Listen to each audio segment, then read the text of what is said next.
Leopard raises two lion cubs, but when they grew up, the impossible happened. The morning sun cast long shadows across the Golden Rock Wildlife Reserve as Sierra pressed her spotted face against the reinforced glass, her amber eyes tracking every movement in the adjacent enclosure. Two tiny forms huddled together in the corner, lion cubs so small they could fit in a man's palm, their golden fur matted and dull from weeks of neglect. The female cub, trembling despite the New Mexico heat, let out a weak mewl that seemed to echo through Sierra's chest like a forgotten song. Arthur Miller paused in his daily rounds, his weathered hands gripping the clipboard as he watched the leopard's reaction. At 73, he had seen enough wildlife interactions to know when something extraordinary was unfolding. Sierra's ears twitched forward, and she made a sound he had never heard from her before, a soft drone, guttural chuff that seemed to carry all the maternal longing of a creature denied motherhood. The male cub, slightly larger but equally fragile, lifted his head with tremendous effort.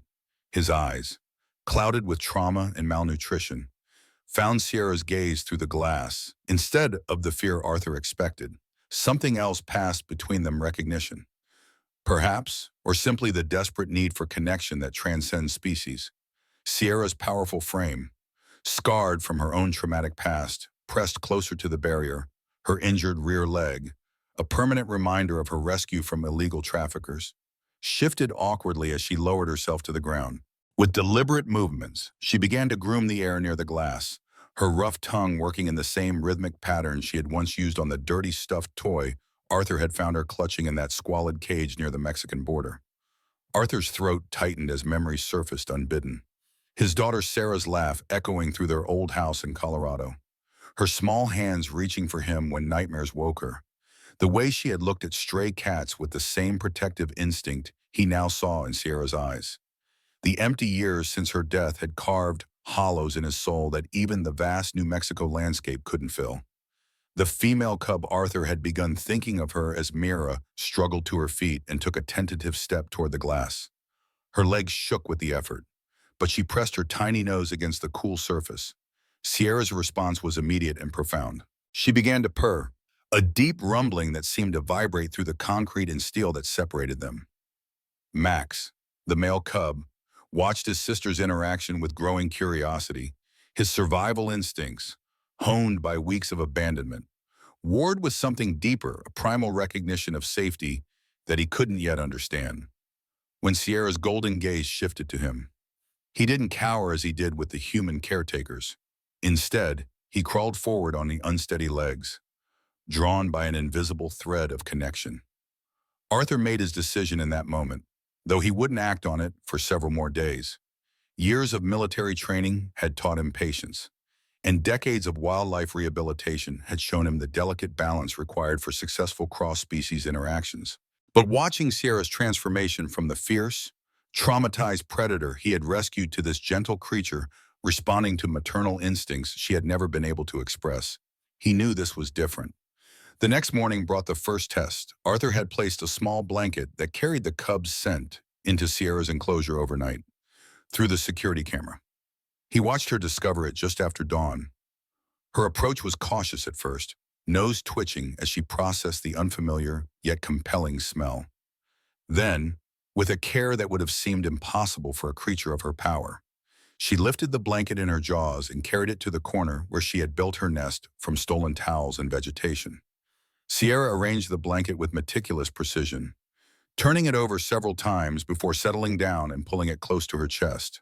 She began to groom it with the same intensity she had once devoted to her stuffed toy, her purr filling the enclosure with a sound of pure contentment. Arthur found himself holding his breath as he watched, recognizing the profound significance of this simple act. In the cub's enclosure, Max and Mira continued to struggle with basic survival. The veterinary team had warned Arthur that their prognosis was uncertain. Weeks of neglect had left them severely malnourished, and their psychological trauma ran deeper than physical wounds. They refused bottle feeding, flinching away from human contact with a terror that spoke of abuse too horrific to imagine. But something began to change when Arthur repositioned their enclosure so they could see Sierra more clearly. The leopard seemed to sense their presence with an awareness that defied explanation. She would position herself by the shared wall during their feeding times, her calm presence somehow soothing their panic. When Mira had one of her seizures, terrifying episodes that left her small body convulsing, Max would press close to his sister while Sierra maintained her vigil from across the barrier. Dr. Emily Jones, the reserve's chief veterinarian, initially resisted Arthur's proposed introduction. Cross-species adoption is rare enough in the wild, she argued during one of their heated discussions. With traumatized animals, the risks are exponentially higher. Sierra is a powerful predator, and her maternal instincts might not extend to actual contact. Arthur understood her concerns, but something in Sierra's behavior convinced him they were witnessing something unprecedented. The leopard had begun bringing her food to the wall she shared with the cubs, eating while they could see her, a behavior that suggested she was trying to model proper eating habits. When Max showed interest in her movements, Sierra would slow her actions, almost as if she were deliberately teaching. The breakthrough came during Mira's worst night yet. The little female had been declining steadily, her refusal to eat becoming life-threatening. Arthur spent the night in the medical facility, monitoring her condition and preparing for the worst. Around 3 in the morning, exhaustion finally claimed him, and he dozed fitfully in his chair. He woke to an unexpected sound. Mira was purring. Not the deep rumble of an adult cat, but a tiny vibrating whisper that seemed to echo from beyond her enclosure. Arthur looked up to see Sierra pressed against the far wall, her own purr creating a harmony with the cub's weak vocalization. Somehow, across the space that separated them, they had found a way to comfort each other. That morning, Arthur made the call that would change all their lives, working with Dr. Jones and a team of specialists. He prepared the neutral introduction space, a large, secure room designed for exactly this type of controlled interaction. Every precaution was taken, emergency sedatives at the ready, multiple exit routes planned, and a team of experienced handlers positioned strategically around the space. Sierra entered first, her movements careful and alert. The familiar sense helped calm her, but Arthur could see the tension in her shoulders as she processed the new environment. When the door opened to admit Mira, time seemed to slow. The tiny cub, barely larger than Sierra's paw, stood frozen in the doorway, overwhelmed by the vast space and the presence of the leopard. Sierra's reaction defied every expert prediction. She didn't approach aggressively or defensively. Instead, she lowered herself to the ground, making herself as small as possible, and emitted a soft chuffing sound, the same vocalization she had used when first seeing the cubs through the glass. Her tail, typically a barometer of mood in big cats, lay still against the ground in a gesture of complete submission. Mira took a tentative step forward, then another. Her survival instincts should have screamed danger, but something deeper guided her movements when she was close enough to touch. Sierra slowly extended her massive head, nose twitching as she took in the cub's scent. The gentleness of her first lick, barely a touch of rough tongue against golden fur, brought tears to Arthur's eyes. The introduction of Max proved equally miraculous. The young male, slightly bolder than his sister, approached Sierra with a curiosity that surprised everyone present. When the leopard extended her paw to gently pat his flank, he didn't flinch. Instead, he pressed closer, seeking the warmth and security he had been denied since birth. That first night together transformed all three animals. Sierra curved her powerful body around both cubs, creating a living barrier against the world. Her purr provided a constant soundtrack of safety, while her warmth helped regulate their body temperature in ways the heating lamps never could. Arthur watched through the security monitors, documenting every moment of this unprecedented bonding. The changes were immediate and profound.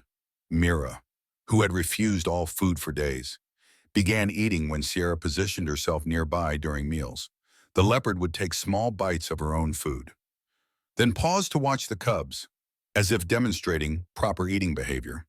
Max's seizures, triggered by loud noises and sudden movements, became less frequent when Sierra's presence provided a buffer against his terror. As days turned into weeks, their relationship deepened in ways that challenged everything Arthur thought he knew about animal behavior. Sierra began disciplining the cubs with the same gentle but firm corrections a lioness would use with her own offspring. When Max became too rough during play, she would pin him gently with her paw until he calmed down.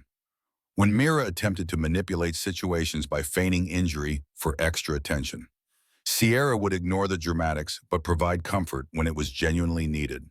The cubs, in turn, began exhibiting behaviors that seemed designed to please their adoptive mother. Mira would share portions of her meals with Sierra, pushing small pieces of meat toward the larger cat with determined nudges. Max appointed himself Sierra's guardian, positioning his growing body between her and any perceived threats, including Arthur, during routine veterinary checks.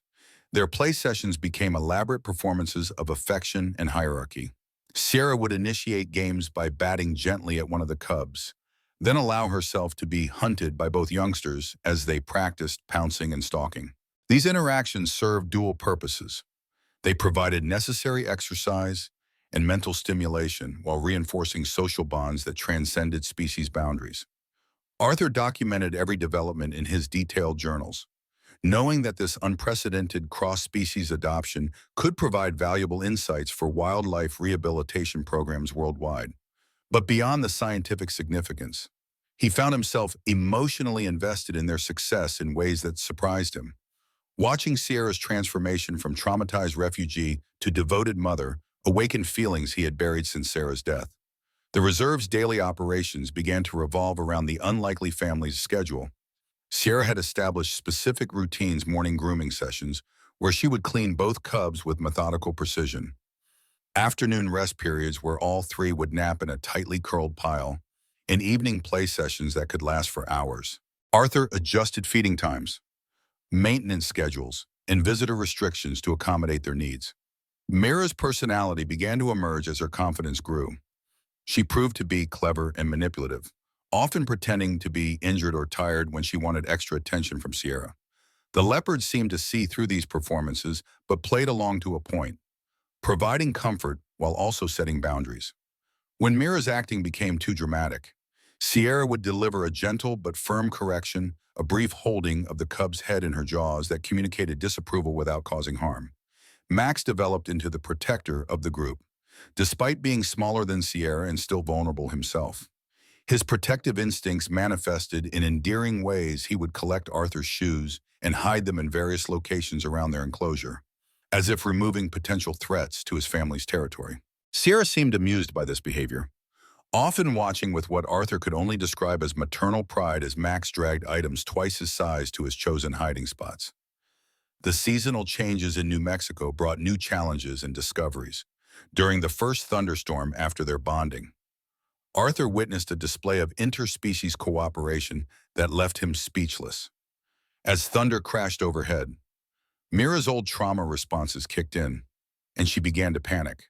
Sierra immediately moved to shield the cub with her body, while Max positioned himself between Mira and the source of the frightening sounds. The three animals remained intertwined throughout the storm, with Sierra's purr providing a constant counterpoint to the thunder. Winter brought different challenges. Sierra's thick coat was well suited to temperature drops, but the cubs needed additional warmth. Arthur installed supplemental heating in their enclosure, but he quickly noticed that Sierra had developed her own solution. She began stealing towels from the maintenance areas, carefully carrying them back to line their sleeping area with additional insulation. Arthur eventually designated specific towels as Sierra's towels, replacing them weekly as part of the routine maintenance. As the cubs grew larger and stronger, concerns arose about their future together. Wildlife experts from across the region visited to observe the unusual family, and many expressed worry about what would happen when Max and Mira reached adult size. Lions, even hand-raised ones, retained powerful hunting instincts that could potentially pose a threat to Sierra. Despite their current bond, Dr. Jones voiced the concerns shared by many specialists. "We're in uncharted territory here, Arthur. Adult lions are apex predators, and their behavior can change dramatically as they mature. Sierra's maternal instincts might not be enough to override their natural hunting drives." Arthur listened to these warnings, but continued to trust what he observed daily. Max and Mira's behavior towards Sierra remained consistently respectful and protective, even as they grew stronger and more confident. They continued to defer to her authority. When play became too rough, a single warning growl from Sierra would calm them instantly.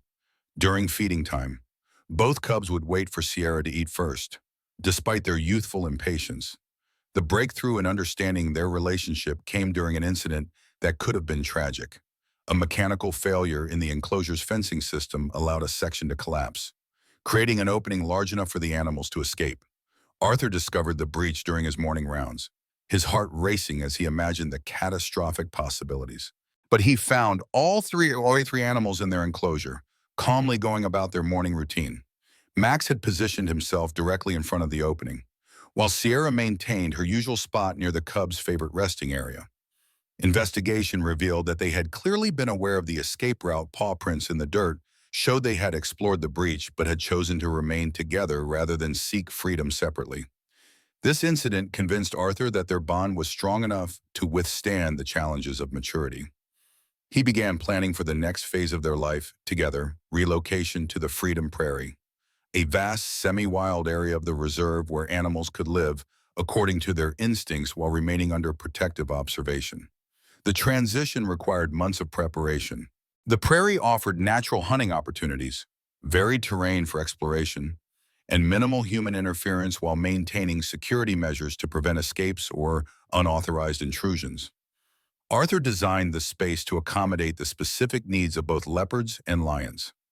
With rocky outcroppings for Sierra's climbing preferences and open grasslands suitable for the cubs developing hunting skills. Moving day arrived with typical New Mexico sunshine and the kind of wind that seemed to carry promises of new beginnings. Sierra led the way as they explored their new territory, with Max and Mira flanking her like devoted scouts. Their first night in the prairie was spent huddled together under a natural rock shelter, their breathing synchronized in sleep just as it had been in their original enclosure.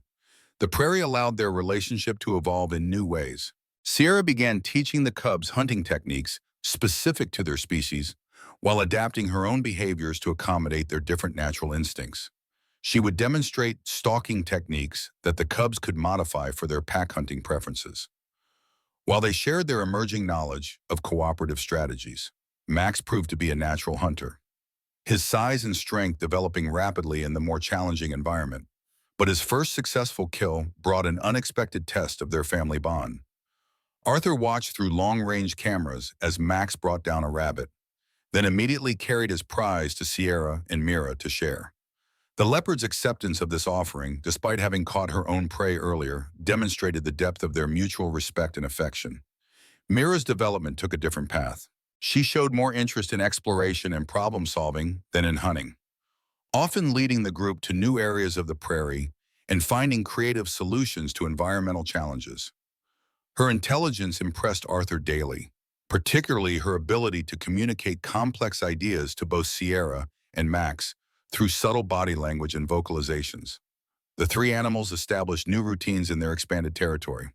Mornings were spent hunting and exploring, afternoons in rest and grooming sessions, and evenings in what Arthur came to think of as family meetings, periods where all three would gather in a central location and engage in complex social interactions that seemed to reinforce their bonds and establish plans for the following day. Visitors to the reserve often asked about the practical aspects of managing such an unusual situation.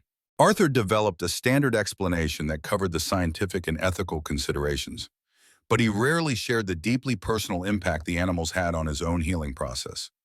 Watching Sierra, Max, and Mira build their unconventional family had shown him that love and connection could transcend every boundary he had thought immutable.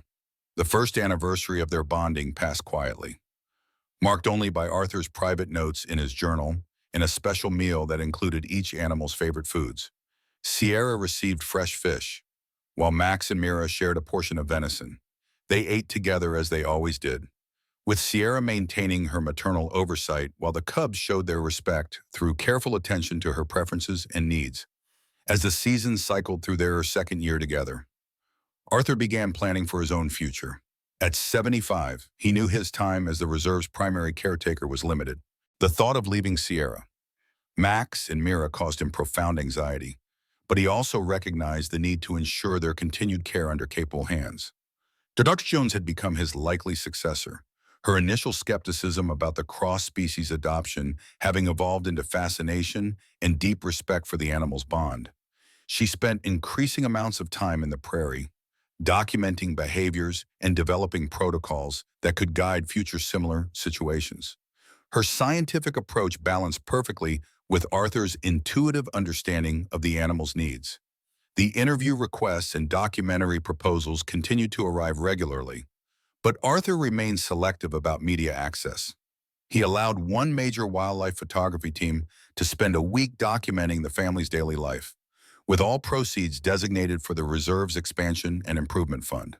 The resulting images captured moments of tenderness and cooperation that would have seemed impossible to anyone unfamiliar with their story. One photograph in particular became iconic: Sierra lying in dappled sunlight with Max and Mira pressed against her sides. All three animals gazing directly at the camera with expressions of serene contentment. The image appeared on the cover of National Geographic, accompanied by an article that brought international attention to the reserve and similar rehabilitation efforts worldwide. But for Arthur, the most meaningful moments remained private and undocumented. The evening ritual when all three animals would appear near his cabin, not seeking food or attention, but simply maintaining their connection to the human who had facilitated their family bond. These quiet gatherings, with Sierra's purr providing a peaceful soundtrack to the desert sunset, represented everything he had hoped to achieve when he first decided to intervene in their lives. The challenges of their third year together brought new tests and deeper understanding. A severe drought stressed the entire ecosystem, requiring Arthur to provide supplemental water sources throughout the prairie. Sierra, Max, and Mira adapted by altering their hunting patterns and sharing resources more efficiently, demonstrating a level of cooperation that impressed visiting wildlife biologists. During this difficult period, Mira fell seriously ill with a respiratory infection that threatened to become pneumonia. Arthur made the difficult decision to temporarily separate her for intensive treatment, knowing that the separation would distress all three animals. Sierra's response to Mira's absence was heart-wrenching. She positioned herself at the point in the prairie closest to the medical facility and maintained a nearly constant vigil, her calls carrying across the distance in what could only be described as expressions of worry and love.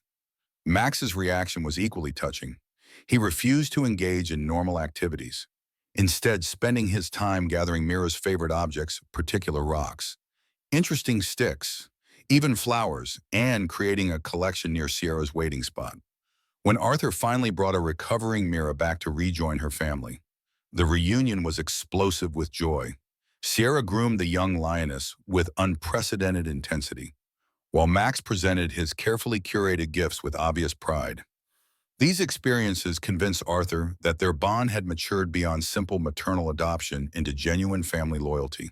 The three animals had developed their own language of care and communication that transcended species boundaries. Sierra's disciplinary techniques had evolved to accommodate the cubs' growing independence while maintaining necessary boundaries. Max and Mira had learned to interpret Sierra's subtle signals and respond appropriately to her guidance. The financial sustainability of their care remained a constant consideration. Adult lions and leopards require substantial resources, and the specialized nature of their situation made traditional funding sources inadequate. Arthur developed creative solutions, educational programs that allowed visitors to observe the family from respectful distances, research partnerships with universities studying cross-species relationships, and merchandise sales featuring images of the three animals. The most successful fundraising initiative proved to be the Adopt a Family program, where supporters could contribute to the ongoing care of Sierra, Max, and Mira as a unit. The response exceeded expectations, with families, schools, and wildlife organizations from around the world participating. Arthur used these funds not only for direct care costs, but also for expanding the reserve's capacity to help other animals in similar circumstances. By their fourth year together, Sierra, Max, and Mira had become ambassadors for a new understanding of animal cognition and social bonding. Researchers from multiple universities had established long-term studies of their behavior, contributing to growing scientific literature on cross-species relationships and the plasticity of maternal instincts in large cats. The practical aspects of their care had evolved into a well-established routine. Sierra's hunting remained sharp despite her age and injury, supplemented by carefully calculated nutritional additions to ensure her health remained stable. Max had grown into a magnificent male lion, his mane beginning to fill out in the distinctive pattern that would mark his maturity. Myra had developed into an elegant and intelligent lioness, her problem-solving abilities continuing to impress everyone who observed her. Their territory in the prairie had expanded gradually as Arthur acquired additional land adjacent to the reserve. The three animals now roamed across nearly 1,000 acres, with designated safe zones where they could retreat if needed and monitoring stations that allowed continuous observation without interference.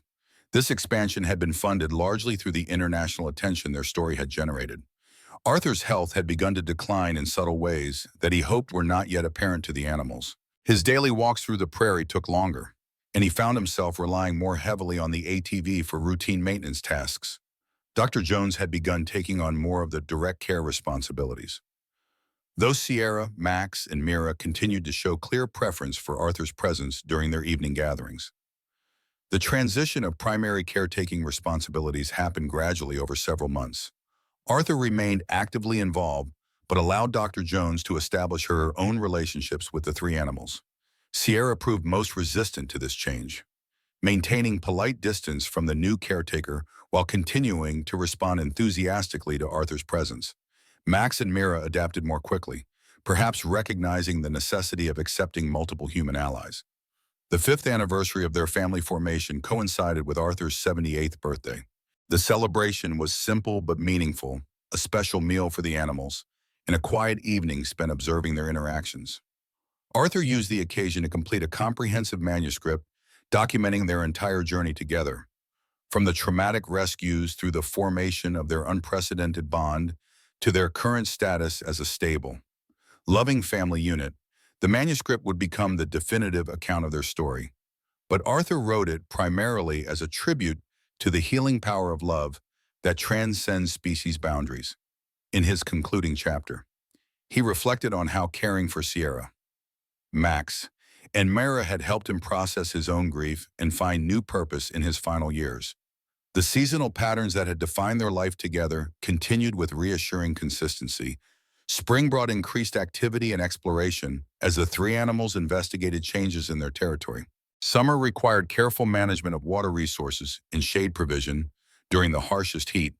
Autumn was marked by subtle changes in behavior as ancient instincts responded to shifting day lengths and temperatures.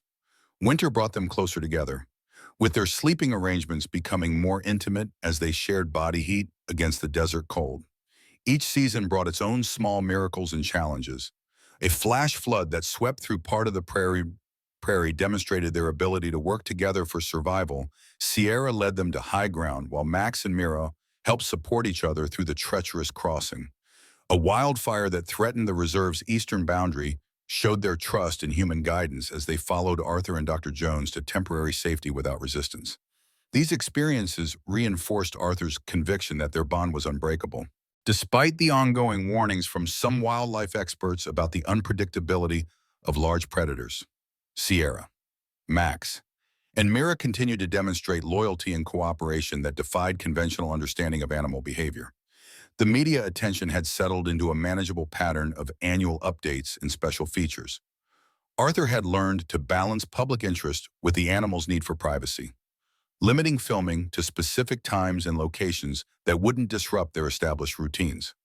The resulting documentaries and articles continued to generate funding while raising awareness about wildlife rehabilitation and the complex emotional lives of large predators. International recognition came in the form of awards from wildlife conservation organizations and invitations to speak at conferences around the world. Arthur declined most speaking engagements, preferring to remain close to the reserve and its inhabitants. However, he did allow himself to be interviewed via video conference for several major wildlife programs, using these opportunities to advocate for more compassionate and innovative approaches to animal rescue and rehabilitation. The scientific community's interest in their story had evolved from initial skepticism to genuine fascination. Peer-reviewed papers based on observations of Sierra, Max, and Mare had been published in leading journals, contributing to changing understanding of animal cognition, social bonding, and the potential for cross-species adoption in captive settings. Dr. Jones had become Arthur's co-author on several of these publications, her scientific background providing the academic framework for Arthur's intuitive observations. Their collaboration had produced a comprehensive behavioral study that would serve as a reference for future similar situations. As Arthur's eighth decade of life progressed, he found increasing peace in the evening ritual that had persisted since the family's early days together. Sierra, Max, and Mira would emerge from the prairie as the sun began to set, making their way to the area near his cabin where they could maintain visual contact while respecting his need for space. These gatherings had evolved into complex social interactions that Arthur interpreted as the animals' way of maintaining their connection to the human who had made their family possible. Sierra would settle into her preferred spot, usually on a slight rise that allowed her to survey the surrounding area. Max would position himself between Sierra and Arthur's cabin, maintaining his self-appointed role as protector. Mara would often choose a spot that allowed her to observe both her family members and the activities around the human settlement. The conversations during these evening gatherings were conducted entirely through body language and vocalizations that had developed their own meaning over years of interaction. Arthur had learned to interpret the subtle differences in Sierra's purrs, the various tones of Max's low rumbles, and the complex range of Myra's vocalizations.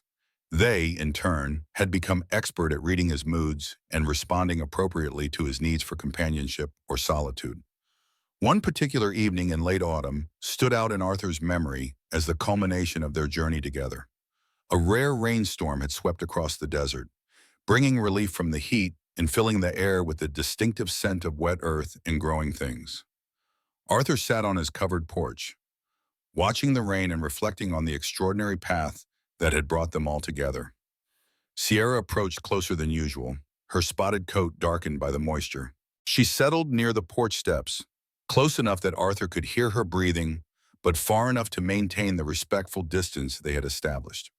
Max and Mira followed, creating their familiar triangle formation but adjusted for the weather and their desire to be near their human friend. In that moment, Arthur felt a profound sense of completion. The grief that had driven him to the desert years earlier had not disappeared, but it had been transformed into something more manageable through his connection to these three remarkable animals. They had taught him that family could be defined by choice and love rather than biology, that healing could come through service to others, and that the capacity for connection transcends every boundary humans might imagine. He opened his journal and wrote what he knew would be his final entry about their shared journey. "We're not the perfect family, but we're the truest I've ever had." The rain continued through the night, creating a peaceful soundtrack for their meditation on the bonds that had sustained them all. When morning came, Sierra, Max, and Mira returned to their territory in the prairie, while Arthur began his daily routine of caring for the other animals in his charge. But something had shifted in that rainy evening gathering. Arthur understood that their story had reached its natural conclusion, not an ending, but a resolution that acknowledged the completeness of what they had achieved together. The Golden Rock Wildlife Reserve had become more than a sanctuary for abandoned and injured animals. It had evolved into a place where the healing power of love could work its quiet miracles. In the months that followed, Arthur gradually reduced his direct involvement in the reserve's daily operations while maintaining his special relationship with Sierra, Max, and Mira. Dr. Jones assumed full responsibility for their care, guided by the detailed protocols Arthur had developed in the deep understanding of their needs that he had passed on to her. The three animals adapted to this transition with grace, though they continued to show clear preference for Arthur's presence during the significant moments. When new animals arrived at the reserve, they would often gather near the boundary of their territory, as if understanding their role as ambassadors for the healing that was possible within the sanctuary's embrace. Arthur's final years were spent in quiet contemplation of the extraordinary journey that had brought healing to four broken lives, his own included. The reserve continued to thrive under Dr. Jones' leadership, serving animals from across the region and beyond. The story of Sierra, Max, and Mira continued to inspire others to reconsider the boundaries of species, family, and love. The evening gatherings continued until Arthur's death at age 81, surrounded by the staff who had become his extended human family and watched over by the three animals who had taught him the true meaning of unconditional love. Sierra, Max, and Myra maintained their vigil near his cabin for 3 days after his passing. their behavior suggesting a depth of understanding and grief that moved everyone who witnessed it. Under Dr. Jones's continued care, the three animals lived out their days in the prairie that had become their permanent home. Their bond remained strong until Sierra's peaceful death at age 15, followed by Max and Mira within months of each other, as if they could not bear to be separated even by the natural order of mortality. The Golden Rock Wildlife Reserve stands today as a testament to Arthur Miller's vision and the extraordinary family he helped create. A simple plaque near the entrance bears the inscription he requested. In memory of Arthur Miller and his family, Sierra, Max, and Mira, who proved that love recognizes no boundaries. Visitors to the reserve often ask about the three animals whose story has become legendary in wildlife rehabilitation circles. The staff members who knew them personally speak of their grace, intelligence, and the profound love that sustained them through years of shared life. Their story continues to inspire new approaches to animal care and rehabilitation, proving that sometimes the most important healing happens when we open our hearts to connections that defy conventional understanding. The prairie where they lived remains a protected space within the reserve, maintained as it was during their lifetime. Sometimes, staff members report, when the light falls just right at sunset, three shadows can be seen moving together across the grassland, a family reunited in the eternal peace that follows a life well lived and deeply loved.